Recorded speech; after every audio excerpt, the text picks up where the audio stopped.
지난 영상을 편집하는 과정에서 너무 얘기가 길어지는 것 같아서 뺀 내용이 한 가지 있었어요.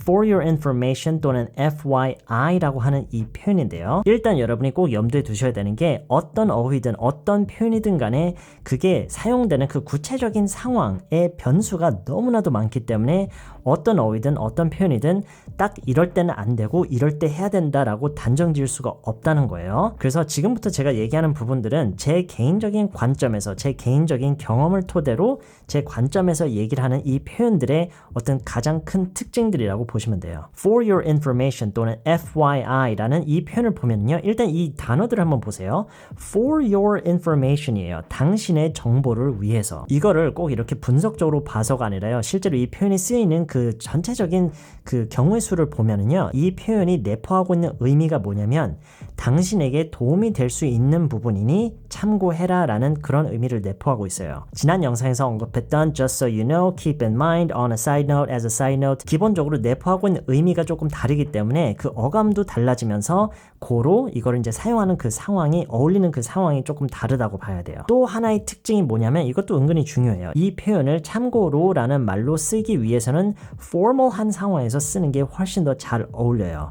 그만큼 좀 딱딱하고 굉장히 straightforward, 굉장히 직설적인 그런 표현이기 때문에 그래요. 외국인들 사이에서도요. 이 표현은 굉장히 직설적인 표현으로 와닿기 때문에 push라는 말을 쓰거든요. 그러니까 너무 상대방에게 압박을 약간 주는 느낌의 for your information 이런 식으로 너무 그 사람에게 압박을 주는 것 같은 느낌을 주는 그런 표현이기 때문에 좀 조심스럽게 말을 해야 되는 상황에서는 오히려 좀 피해야 된다라는 의견이 많은 그런 표현이에요. 그러니까 적절하게 사용하기가 굉장히 까다로운 그런 표현이에요. 자, 그러면 이 for your information을 여러분이 어떤 식으로 사용을 하는 걸 제가 추천을 하냐면요. 아까도 얘기했듯이 이게 좀 강하고 많이 직설적인 그런 표현이기 때문에 어떤 식으로 많이 사용이 되냐면 이 표현부터 먼저 쓰고 할 얘기를 하는 게 아니라 일단 할 얘기를 먼저 쭉 한 다음에 부가적으로 여기에 덧붙여서 This is just for your information.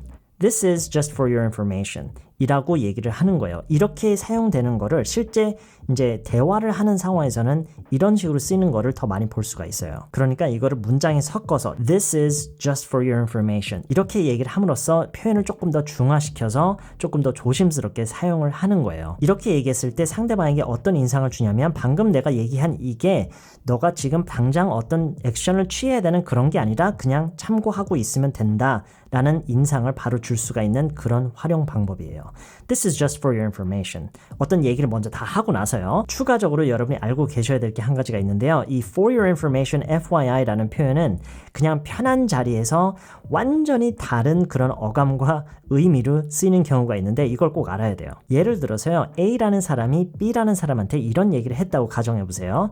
야, 너는 무슨 늙은이도 아닌 게 맨날 그렇게 피곤해하냐? 이런 얘기를 했다고 가정해볼게요. 근데 이게 B의 입장에서 봤을 때는 너무 그 사람이 뭘 몰라서 너무 섣부르게 이런 얘기를 한 거였어요. 그래서 이렇게 답변을 해요. 야, 너가 몰라서 그러는데 나 아침마다 두 동생 다 밥해 먹이고 준비시켜서 학교 보내고 그러고 나오는 거거든. 이런 비슷한 얘기를 할 때 너가 몰라서 그러는데 이 부분을 물론 You don't understand 라고 하면서 이렇게 얘기를 해 나갈 수가 있는데요. 지금 이 어감으로 봤을 때는 For your information 이라고 하는 게 더 어울릴 수가 있어요. 실제로 이런 뉘앙스와 의미로 쓰는 거예요. 상대방이 뭔가에 대해서 오해를 했거나 너무 섣부른 어떤 판단으로 어떤 얘기를 했거나 어떤 정보나 지식, 어떤 관점이 부족해서 뭔가를 잘못 알고 있을 때 그 부분을 우리가 채워준다라는 그런 의미에서 Hey, for your information 하면서 쭉 얘기를 할 수 있는 이런 식으로 for your information을 일상적으로 많이 써요. 그러니까 이럴 때는 이거는 참고로의 수준이 아닌 거죠. 이미 거기서 많이 넘어서서